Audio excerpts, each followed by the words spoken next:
Frogman came, and this is going to be an unboxing of it.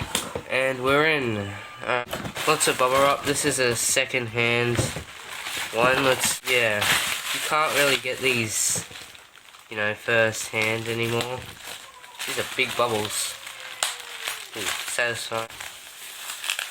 And more bubble wrap. Within that bubble wrap, in a container.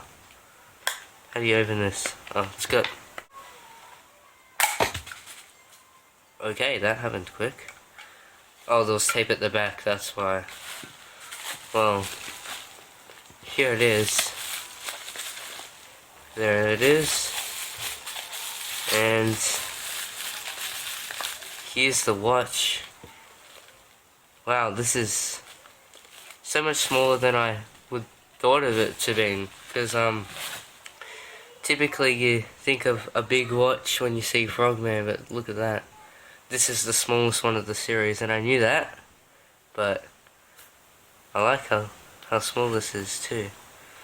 It's got that on it, the Frogman logo, and yeah, even though this is second hand, lights up, still very good condition. I don't know how long they've had this or used it, but here's the modes: sight, ID, alarm, timer, stopwatch, and it's got day, date, and time, which is wrong. I don't know if that's Japan time.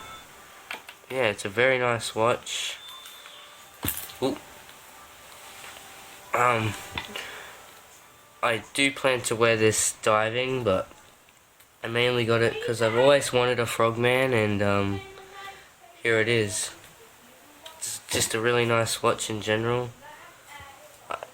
I know I'm wearing this on my right hand, and that's because I got my other Timex on my left hand. Alright, it's on. That's what it looks like. Yeah, it's a very nice watch. Adjust.